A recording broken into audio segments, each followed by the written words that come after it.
여러분, 내가 여러분에게 이렇게 쓰는 것은 여러분으로 하여금 죄를 짓지 않도록 하려는 것입니다. 누가 죄를 짓더라도 아버지 앞에서 변호해 주시는 분이 우리에게 계시는데 곧 의로우신 예수 그리스도이십니다. 그는 우리 죄를 위한 화목제물이시니 우리 죄만 위한 것이 아니라 온 세상을 위한 것입니다.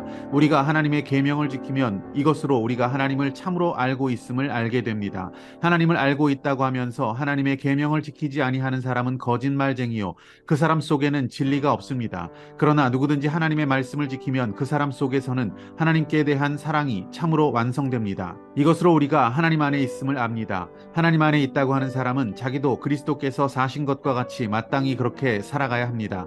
사랑하는 여러분, 내가 여러분에게 써 보내는 것은 새 계명이 아니라 여러분이 처음부터 가진 옛 계명입니다. 그 옛 계명은 여러분이 들은 그 말씀입니다. 나는 다시 여러분에게 새 계명을 써 보냅니다. 이 새 계명은 하나님께도 참되고 여러분에게도 참됩니다. 어둠이 지나가고 참 빛이 벌써 비치고 있기 때문입니다. 빛 가운데 있다고 말하면서 자기 형제 자매를 미워하는 사람은 아직도 어둠 속에 있습니다. 자기 형제 자매를 사랑하는 사람은 빛 가운데 머물러 있으니 그 사람 앞에는 올무가 없습니다. 자기 형제 자매를 미워하는 사람은 어둠 속에 있고 어둠 속을 걷고 있으니 자기가 어디로 가는지를 알지 못합니다. 어둠이 그의 눈을 가렸기 때문입니다. 할렐루야, 아름다운 새날입니다. 저나 여러분이나 죄를 지을 수밖에 없는 자들입니다. 우리는 죄의 연약한 자연적 품성을 가지고 있습니다. 그런 우리를 우리 주님께서는 잘 알고 계십니다. 우리가 아무리 몸부림치고 발버둥 쳐도 부족하고 온전치 못하다는 것을 우리 주님께서는 잘 알고 계십니다. 주님께서는 그런 우리를 찾아오셨습니다. 죄 문제로 헤매는 우리, 죄로부터 자유롭지 못한 우리 인생에 찾아오신 것입니다. 그런 주님의 모습을 1절 말씀에서는 변호해 주시는 분이라고 표현하고 있고요. 2절 말씀은 화목제물이라는 단어로 표현하고 있습니다. 주님은 우리 죄를 변호해 주시는 분이십니다. 사탄은 우리를 참소합니다. 우리 죄를 고발합니다.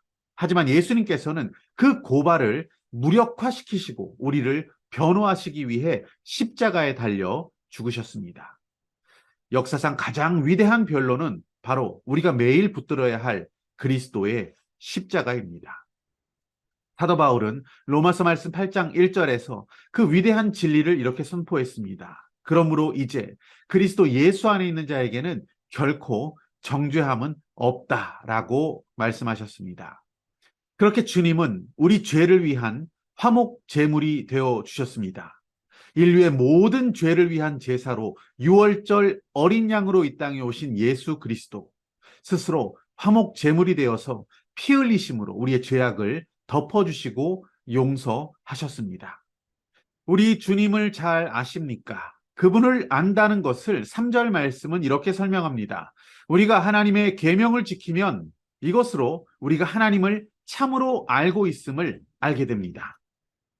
우리가 주님을 안다고 말하기 전에 우리의 삶이 어떠한지 먼저 돌아볼 수 있어야 할 것 같습니다.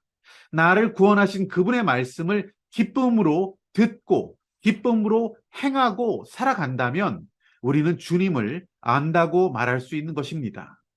우리가 읽고 있는 요한 서신의 기록자인 요한은 보아너게, 즉 울의 아들이라는 별명을 가졌을 정도로 매우 격정적인 사람이었습니다. 하지만 그는 주님과의 만남, 그리고 그분과의 사귐을 통해서 사랑의 사람으로 변화되었습니다. 그렇게 변화된 사도 요한의 권고처럼 우리도 하나님 말씀 안에 거하고 그 계명을 지킬 수 있다면 주님도 우리를 아시고 우리도 주님을 잘 아는 하나님의 사람으로서 살아갈 수 있게 될 것입니다. 오늘 붙드신 하나님 말씀과 믿음의 결단은 무엇입니까?